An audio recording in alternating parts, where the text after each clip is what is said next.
बिस्मिल्लाहिर्रहमानिर्रहीम। अस्सलाम वालेकुम to all BS zoology first semester student. उम्मीद करती हूँ तमाम बच्चे घरों में खैर खैरियत से होंगे, अपनी सेहत का ख्याल रखे होंगे। बेटा आज का जो आपका टॉपिक है वो है electron transport chain. Last time हमने डिस्कस किया था ग्लाइकोलाइसिस भी हमने पढ़ा था, इलेक्ट्रो और क्रब साइकिल पढ़ा था, और उसके बाद मैंने आपको एंजाइम का चैप्टर पढ़ाया था। बेटा वो जो आप मुझसे क्वेश्चन पूछ रहे थे कि मैम हम कौन सा करें, बुक से याद करें यहाँ से, बेटा मैंने जो आपको लेक्चर दिया था ना वो एक जर्नल लेक्चर है। जनरल मतलब वो स्पेसिफिक नहीं है कि आप यही करें, आप उसके अंदर एडिशन भी कर सकते हो, आप उसमें जो आपको मुश्किल लगता है आप उसको छोड़ भी सकते हो।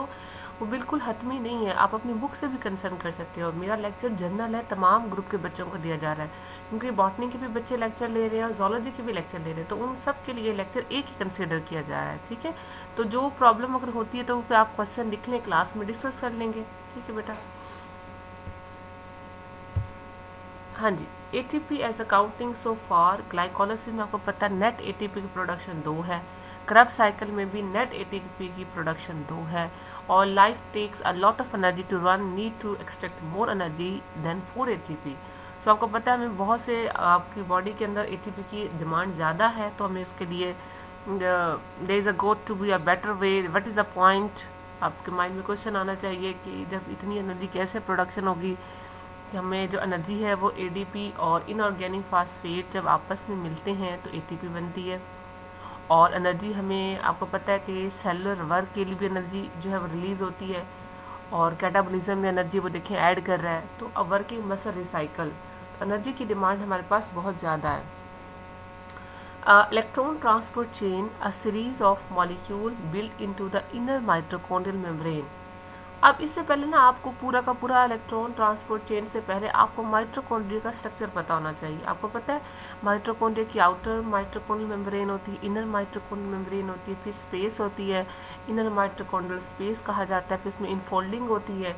जो इनर मेम्ब्रेन होती है वो काफ़ी ज़्यादा इनफोल्डिंग बनाती है, जिसे हम कहते हैं क्रिस्टी, और फिर क्रिस्टी के ऊपर नॉब लाइक स्ट्रक्चर होता है जिसे हम F1 पार्टिकल कहते हैं।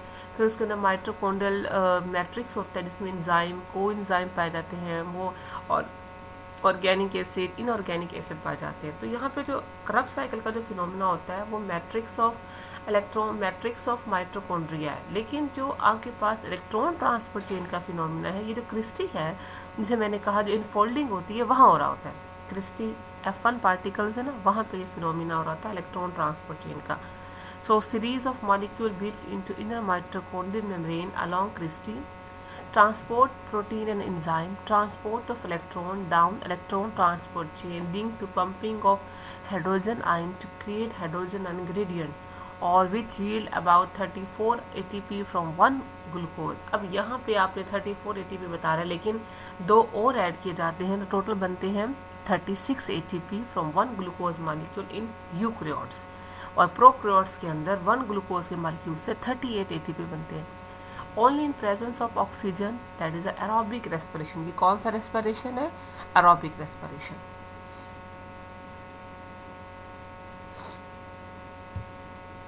अब ये देखो माइटोकॉन्ड्रियल स्ट्रक्चर, आउटर देखें, इनर देखो, ये जो इनफोल्डिंग्स हैं इतनी सारी, आप देख सकते हो ये इनफोल्डिंग इतनी सारी, इनको हम कहते हैं कि क्रिस्टी है, और एक यहाँ पे ये फिनोमिना हो रहा है इलेक्ट्रॉन ट्रांसपोर्ट चेन का। Double membrane, outer inner membrane, folding, cristae, और मैट्रिक्स जो है उसमें एंजाइम को एंजाइम ट्रांसपोर्ट प्रोटीन है, इंटरमाइटोकॉन्ड्रियल स्पेस है, fluid filled space between membrane. ये थोड़ा सा एक जनरल व्यू दे रही हूँ, आगे डायग्राम आगे इसमें प्रॉपर बात करेंगे। ये जनरल व्यू ये है कि जो ये एक बेसिकली कंपार्टमेंट दिखा रहे हैं, एक इनर माइटोकॉन्ड्रियल मेम्ब्रेन है, और फिर एक स्पेस आ रही है, इंटर माइटोकॉन्ड्रियल स्पेस है, और उसके अंदर कुछ डिफरेंट तरह की प्रोटीन्स पाई जाती हैं जो कि इलेक्ट्रॉन को, अब ये नाम इंडिकेट कर रहा है इलेक्ट्रॉन ट्रांसपोर्ट चेन, मतलब ऐसी चेन जो सिर्फ जिसका काम इलेक्ट्रॉन को ट्रांसपोर्ट करना है एक डोनर से लेकर रेसिपिएंट तक। तो यहाँ पे देखो सबसे पहले अहम चीज़ है आपके पास इलेक्ट्रॉन होना चाहिए, तो ये इलेक्ट्रॉन रिमूव कर रहे हैं NADH डीहाइड्रोजिनेज। NADH डीहाइड्रोजिनेज का मतलब होता है ये वो एंजाइम होता है जो सबस्ट्रेट से हाइड्रोजन को रिमूव करता है इन the form of hydrogen atom, electron को रिमूव करे इन the form of hydrogen atom, और ये काम कहाँ पे हो रहा है? Mitochondrial matrix. फिर जब इलेक्ट्रॉन रिमूव हो जाता है तो वो फिर हम जाते हैं साइटोक्रोम BC कॉम्प्लेक्स। ये बहुत सी साइटोक्रोम चेन होती है, जैसे साइटोक्रोम आपने पढ़ा होगा B C, cytochrome C, A3, तो ये डिफरेंट तरह की साइटोक्रोम कॉम्प्लेक्स होता है। वहाँ से वो होता हुआ इलेक्ट्रॉन जाता है साइटोक्रोम सी ऑक्सीडेज कॉम्प्लेक्स के पास और वहाँ जाके वो वाटर मॉलिक्यूल बनाता है। ये एक ओवरव्यू दे रहे हैं कि ग्लूकोज का जब ग्लाइकोलिसिस हुई थी, आपको पता है ग्लाइकोलिसिस से आपको क्या मिला।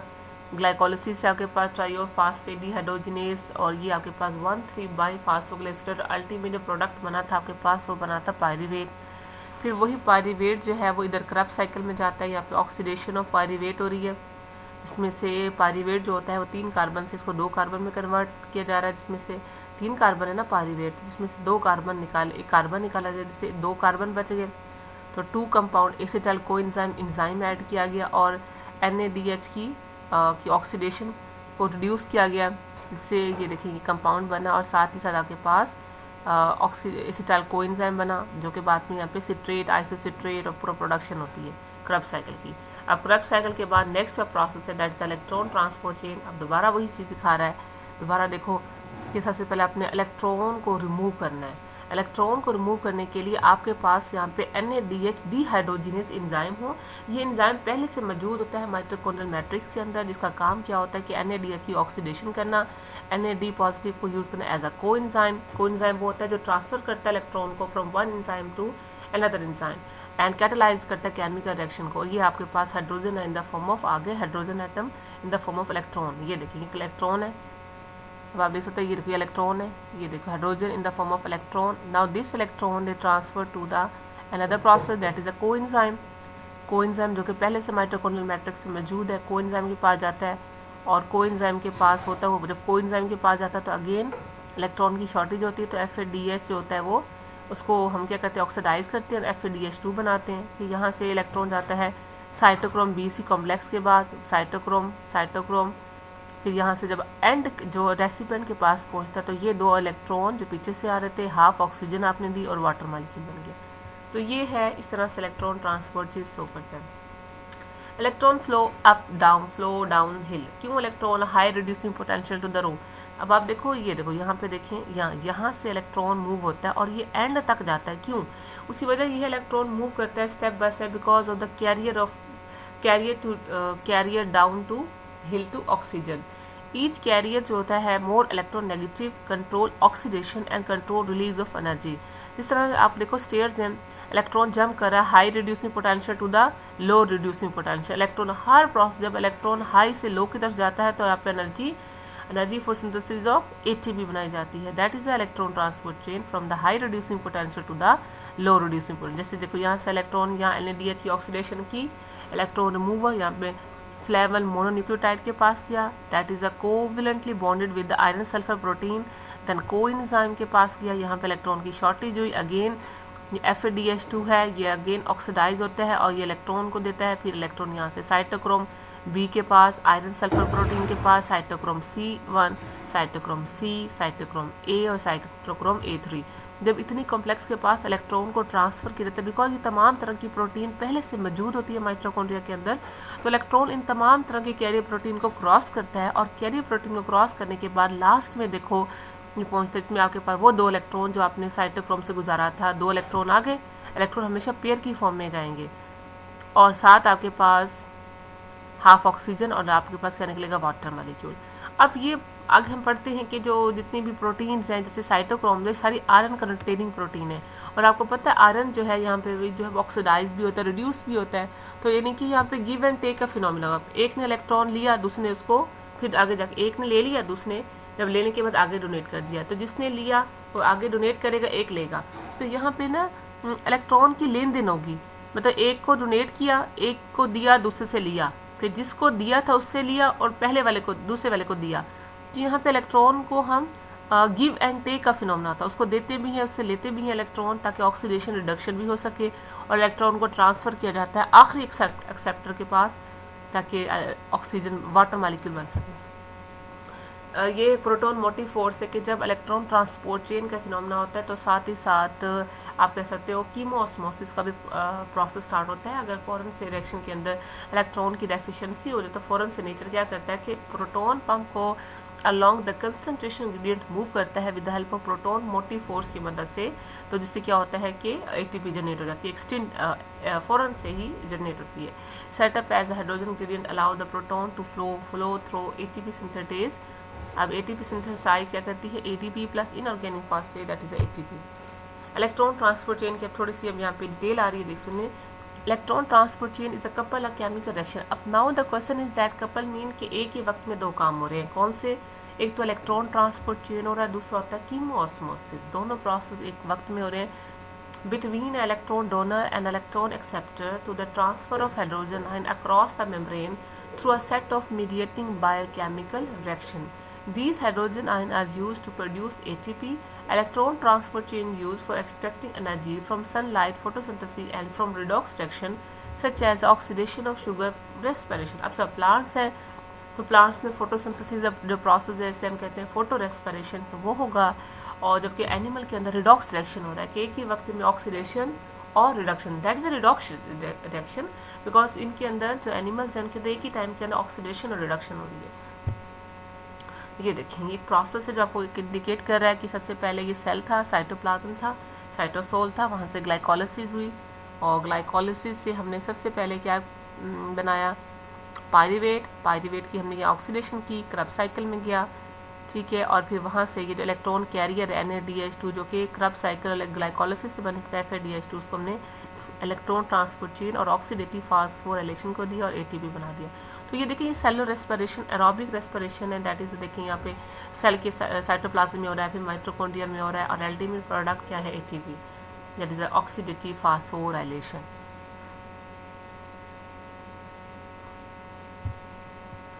अब कंपोनेंट, अब हम बात करते हैं कंपोनेंट कौन से हैं. तो पहले है NAD फ्लैवोप्रोटीन. अब मैंने आपने लिखा हुआ F11 मोनोन्यूक्लियोटाइड है और ये हाइड्रोजन कैरियर है इन द सेलुलर रेस्पिरेशन. दूसरा है नॉन हीमटेलोप्रोटीन, आयरन सल्फर प्रोटीन होगी, ठीक है. Iron sulphur protein iron cycle between 3+ and 2+ stage. ये 3+ 2+ वैलेंसी की बात कर रहे हैं. एक होता है आयरन फेरस, एक फेरिक. तो वैलेंसी अगर 3 आ जाए तो फेरिक है, अगर 2+ आए तो फेरिस है. एक में ऑक्सीडेशन होती है, दूसरे में रिडक्शन होती है. फिर उसके बाद आता है Q, यूबोक्विनिन. ये है ये प्रोटीन जो है इनर माइटोकॉन्ड्रियल मेम्ब्रेन के साथ पाई जाती है. उसके बाद साइटोक्रोम्स कॉम्प्लेक्स आते हैं जिसमें cytochrome B, cytochrome C, cytochrome A और A3, ठीक है. और ये हैं जो कि आयरन कंटेनिंग प्रोटीन होती है. इनके सेंटर में हीम प्रोस्टैटिक ग्रुप होता है, इलेक्ट्रॉन को ट्रांसफर करता है ऑक्सीडेशन रिडक्शन के थ्रू. फिर हमारे पास आ रहा है कुछ इंजाइम्स हैं. 4 लार्ज प्रोटीन कॉम्प्लेक्स है. Complex 1 that is the NADH coenzyme Q reductase. इसका मतलब है ये रिडक्शन करेगा, दैट इज कॉल्ड रिडक्टेज. दूसरा है ससिनेट कोएंजाइम रिडक्टेज, ऐसा कोएंजाइम जो रिडक्शन करवा रहा है. फिर है साइटोक्रोम C रिडक्टेज, अगेन ये साइटोक्रोम कॉम्प्लेक्स क्या करवा रहा है, रिडक्शन. फिर है साइटोक्रोम C ऑक्सीडेज, ये वो एंजाइम है जो ऑक्सीडेशन करवा रहा है. So many of the components are protein with prostatic group to move electron through oxidation and reduction. उसके बाद है कॉम्प्लेक्स 1 NADH डिहाइड्रोजिनेज. डिहाइड्रोजिनेज पास करता है इलेक्ट्रॉन को from NADH to FMN flavin mononucleotide to iron sulphur protein to the ubiquinone, इसे हम कहते हैं Q. अब यहाँ पे इलेक्ट्रॉन मूव हो गया. फिर कॉम्प्लेक्स 2 आएगा जिसका नाम है ससिनेट डिहाइड्रोजिनेज. कॉम्प्लेक्स 2 ससिनेट डिहाइड्रोजिनेट एंट्री करेगा फॉर FADH2. फिर उसके बाद ससिनेट डिहाइड्रोजिनेज क्या करेगा, ये कहाँ से आया, succinate dehydrogenase come from the citric acid cycle, direct transfer of electron from succinate to the acetyl coenzyme dehydrogenase coenzyme by FADH2, ठीक है. फिर उसके बाद एसाइल कोएंजाइम डिहाइड्रोजिनेज आएगा from the oxidation of fatty acid and transfer the electron to coenzyme via FADH2. यानी कि ये जो इलेक्ट्रॉन ट्रांसपोर्ट चेन को FADH2 के अंदर ऐड करवाना ये दो चीज़ों की मदद से हो रहा है. वन ससिनेट डिहाइड्रोजिनेज और दूसरा है एसाइल कोएंजाइम डिहाइड्रोजिनेज. उसके बाद हम नेक्स्ट मूव करेंगे. जो इलेक्ट्रॉन जो है वो कोएंजाइम साइटोक्रोम यानी कोएंजाइम Q के पास यूबोक्विनिन के पास आ गया. फिर कॉम्प्लेक्स 3 स्टार्ट हो जाएगा. इसमें cytochrome B, C1 and C, cytochrome C, electron transfer from the ubiquinone to the cytochrome C complex. Complex 4 आ रहा है combination of cytochrome A and A3 and 10 protein. Subunit 2 type of prosthetic group 2 heme and 2 copper. Electron delivered from cytochrome A3 to oxygen. Several chemical can inhibit the pathway at different locations like cyanide, carbon monoxide can block the transport of electron to A and A3 and oxygen. बाज़ कहते हैं ना कि जी आप poison लिया तो at the spot death होगी, वो यही है कि जब पॉइजन लेते हैं तो ये एज ए इनहिबिटर के तौर पे काम करती है। ये जो लास्ट में इलेक्ट्रॉन जो डोनर का ऑक्सीजन होता है ना, जो एरोबिक रेस्पिरेशन का, ये इसको ब्लॉक कर देते हैं, तो वहीं पे आपका पूरा पाथ फेल हो जाता है, तो आपकी बॉडी कोलैप्स हो जाती है। ये इसको आप गौर से देखो, ये आपको इजी है, ईजीएस्ट मोड है ताकि आपको समझ आ जाए। एक तरफ आप देखो रिडॉक्स पोटेंशियल को शो किया जा रहा है, तो सबसे पहले इलेक्ट्रॉन को रिमूव किया है NADH से। सबसे पहले देखो इलेक्ट्रॉन को यहाँ से रिमूव किया NADH से, NAD पॉजिटिव इलेक्ट्रॉन को रिमूव किया, ठीक हो गया। और ससिनेट फ्यूमरेट, फिर यहाँ से इलेक्ट्रॉन को हमने कॉम्प्लेक्स के पास 1 और ये कॉम्प्लेक्स 2 है। कॉम्प्लेक्स 2 जो है ससिनेडी हाइड्रोजिनेज है, जहाँ से दोबारा एक इलेक्ट्रॉन आता है, और यहाँ पे इलेक्ट्रॉन आया यूबोक्विनिन के पास गया तो साइटोक्रोम C के पास 3 के पास गया, फिर साइटोक्रोम C आ गया, फिर कॉम्प्लेक्स 4 है लास्ट में A और A3 वाला, फिर लास्ट में ये हाफ ऑक्सीजन, ये 2 इलेक्ट्रॉन यहाँ से मोर वाटर नीचे प्रोड्यूस हो गया। ये साथ ही साथ जब बाजुकात इलेक्ट्रॉन ट्रांसपोर्ट चेन का फिनोमेना स्लो हो रहा होता है, तो उसी दौरान हमें ATP की अचानक से ज़रूरत पड़ती है, तो फ़ौरन जो ATP की जो डिमांड है उसको पूरी करने के लिए नेचर ने कीमोस्मोसिस का प्रोसेस स्टार्ट कर देते हैं कि जो इलेक्ट्रॉन होते हैं ना वो ऑपोजिट इनकी कंसनट्रेशन ग्रेडियंट में मूव करते हैं। जब इलेक्ट्रॉन कंसनट्रेशन ग्रेडियंट की ऑपोजिट साइड में मूव करते हैं तो ATP जनरेट होता है। अब आप देखो ये अंदर की तरफ है इनर माइटोकॉन्ड्रियल मेम्ब्रेन, ठीक है, और बाहर ये क्या आउटर माइटोकॉन्ड्रियल मेम्ब्रेन। तो एक साइड पे प्रोटॉन ज़्यादा, दूसरी साइड पे प्रोटॉन कम है, तो माइटोकॉन्ड्रिया मूव करवाए जाते हैं from high concentration to the lower concentration, यानी कि अंदर की तरफ माइटोकॉन्ड्रिया कम है, क्योंकि जितने भी माइटोकॉन्ड्रिया होते हैं वो प्रोटॉन अंदर की तरफ बना के बाहर की तरफ भेजते हैं, तो बाहर कंसनट्रेशन ज़्यादा हो जाती है, अंदर कंसनट्रेशन कम होती है। तो जो प्रोटॉन पंप होता है जिसे हम प्रोटॉन मोटिव फोर्स कहते हैं, जो कि मेम्ब्रेन के ऊपर पाया जाता है, इसका काम क्या होता है, ये रोटेट होता है, और जब ये रोटेट होता है तो ATP सिंथेसिस एंजाइम आता है, तो फ़ौरन से प्रोटॉन को from high concentration to the low concentration लेकर आते हैं। फ्रॉम जब हम प्रोटॉन को हाई टू लो लेके आते हैं, फ़ौरन से ADP इनऑर्गेनिक फास्फेट ATP बन जाता है, ठीक है। फिर बाद में प्रोटॉन मोटिव फोर्स नेगेटिव हो जाता है, रुक जाता है, तो इस तरह से डिमांड पूरी की जाती है। In electron transport chain, the constituent molecule arrange in order of increasing reducing potential, decreasing electron pressure, diminishing free energy level. So along the chain there would be the step-by-step electron from negative initial donor to the positive terminal acceptor oxygen. Electron entering to electron transport chain as energy rich, as the flow down the lost free energy, much of this energy get conserved in ATP. In electron transport chain, enzyme bound hydrogen is used as a fuel for energy generation, available from the dehydrogenation reaction of substrate oxidation. Again, dehydrogenation का मतलब होता है removal of electron in the form of hydrogen atom, और substrate oxidation का मतलब होता है addition of oxygen, removal of electron from donor hydrogen.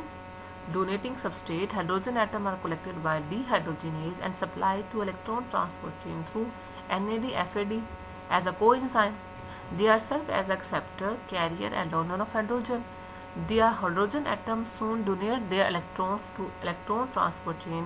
These hydrogen ions soon escape to the aqueous medium.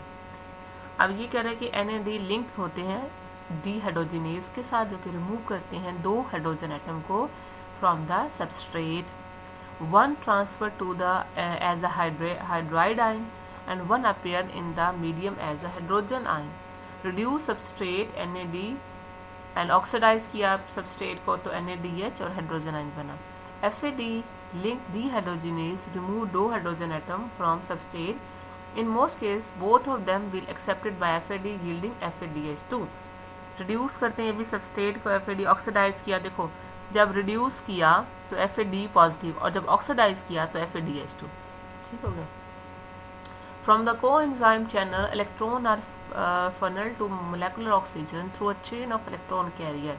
They include flavoprotein, iron sulfur protein, ubiquinone protein and cytochromes in respiratory chain are transferred in 3 ways as electron, यानी कि as electron substrate से remove किया, फिर 2 में आपने hydrogen atom use किया, 3 में hydride ion which bear 2 electron during the flow of electron every flow of electron every member of electron transport chain get alternately reduced and oxidized. ठीक है, जो साइटोक्रोम्स हैं एक तरफ से वो ऑक्सीडाइज हो रहे हैं, दूसरी तरफ से वो रिड्यूस हो रहे हैं. ऑक्सीडेशन रिडक्शन एक ही वक्त में हो रही है दोनों की. अगर एक ऑक्सीडाइज हो रहा होगा तो दूसरा रिड्यूस हो रहा होगा, तो दूसरा रिड्यूस हो रहा है तो दूसरे वाला ऑक्सीडाइज हो रहा होगा. Alternately reduce and oxidize in a cyclic manner. In this process, iron atom oscillate between, ये देखिए, Fe2 पॉजिटिव Fe3 पॉजिटिव, यानी कि फेरस और फेरिक. एक में इलेक्ट्रॉन को ऐड किया तो Fe3 फेरिक, एक में इलेक्ट्रॉन को रिमूव किया फेरिस. तो जो जितनी भी साइटोक्रोम्स है उनके अंदर ये प्रोसेस चल रहा है, oxidation reduction, oxidation reduction. As initial end, this redox reaction chain is linked to the dehydrogenation reaction, and at this terminal end to molecular oxygen. At the same time, some of intermediate reaction are coupled with phosphorylation of ATP. Dehydrogenation reaction maintain a steady flow of hydrogen, and phosphorylation reaction ensure a constant supply of ATP. The coupling of redox reaction of the respiratory chain with the phosphorylation of ATP constitute a reaction complex known as oxidative phosphorylation कहा जाता है इसको. Oxidative phosphorylation क्या है? The electron transport chain move electron from NADH and FADH to oxygen. दोबारा सुने, electron transport chain move electron from electron transport chain move electron from NADH to the FADH, यानी कि इलेक्ट्रॉन का move होना from NADH से लेके FADH2 तक to oxygen. In this meantime, ATP is phosphorylated to ATP. The two processes are dependent on each other. ATP cannot be synthesized unless there is energy from electron transport chain is plus 31 kilojoule per mole. Electrons do not flow to oxygen unless there is a need for ATP. ATP are generated when two electrons are transported from NADH to oxygen. How much ATP? जैसे 2 ATP generate होते हैं जब electron को move किया जाता है NADH to oxygen तक. And oxidation of FADH2 only produce 2 ATP. ये जो प्रोसेस है ना, ये हम दिखा रहे हैं जी प्लांट्स के अंदर, कि मैंने वही बात बता रहा हूँ ना कि बॉटनी के बच्चे भी पढ़ रहे हैं, तो एक ही मैं दे रही हूँ, देख सकते हो. देखो ये बॉटनी का थोड़ा सा कॉम्प्लेक्स है, लेकिन अभी आप जनरली करें, तो जो आपको जनरल बताया है ना मैंने, आप उसी को करो. इसको आप बस ओवरव्यू देख लो कि ये प्रोसेस इस तरह से भी होता है कि यहाँ पे 2 फोटो सिस्टम होते हैं प्लांट्स में. तो फोटो सिस्टम होता है फोटो सिस्टम 1, फोटो सिस्टम 2. यहाँ से इलेक्ट्रॉन, अगर आपने FSC में पढ़ा होगा नॉन साइक्लिक फास्फोराइलेशन, तो ये भी वही इसी चीज़ को फॉलो कर रहा है. ये फास्फोराइलेशन देखें, ये स्ट्रोमा थैलाकॉइड स्पेस है.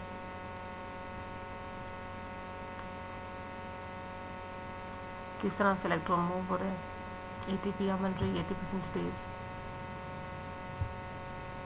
ठीक है बेटा, ये है अब तक आपका lecture electron transport chain. Basically अगर कोशिश करें आप इसको जनरल तैयार करें. अब अगर आपको कोई बात समझ में ना आए तो आपने एक तो अगेन वही बात, जब भी लेना लेक्चर आपने लेना है तो अपनी बुक को सामने रखना है, अपनी बुक को कंसर्न करके पढ़ना है. अगर फिर भी समझ ना आए तो फिर बेटा क्लास में डिस्कस करेंगे, ताकि ये हमारा टॉपिक इंशाल्लाह क्लियर हो तो हम आगे चलेंगे. ठीक है बेटा, उम्मीद करती हूँ लेक्चर समझ में आ गया होगा आपको. तो बेटा अल्लाह हाफिज़.